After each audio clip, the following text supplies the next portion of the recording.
Mix by Ravikant बाबू।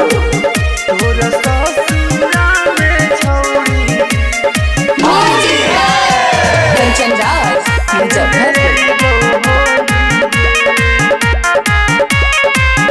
अगे फगुआ मनैगी छौड़ी तू त ससुराल में, नैहर में गे छौड़ी हम ही बुरे हाल में। हे गे फगुआ मनैगी छौड़ी तू त ससुराल में, नैहर में गे छौड़ी हम ही बुरे हाल में।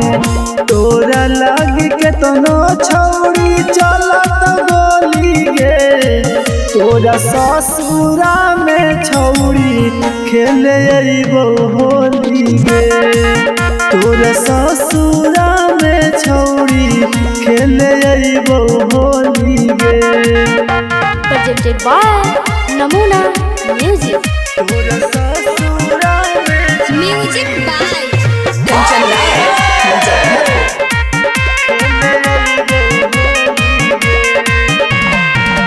तोरा बिना सुना लगा हक हमर होली गे।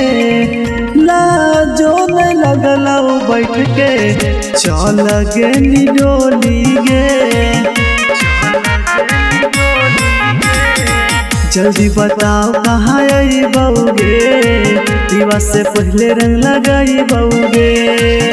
कौना जिला कौ गाँव के नाम बोली गे।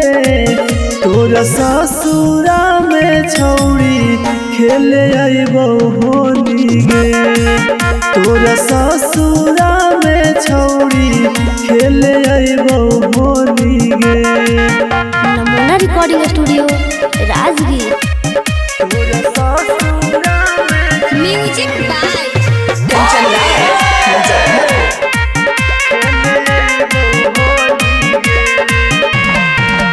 तोर याद में पीले हियो महुआ 5 बोतल गे।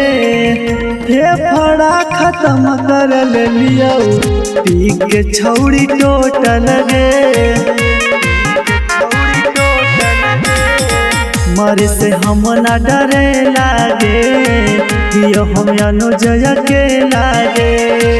संतोष रवि चंदन के ही टोली में, तोरा ससुरा में छौड़ी खेले अइबो होली गे। तोरा ससुरा में छौड़ी खेले अइबो होली गे। Namuna Recording Studio, Rajgir.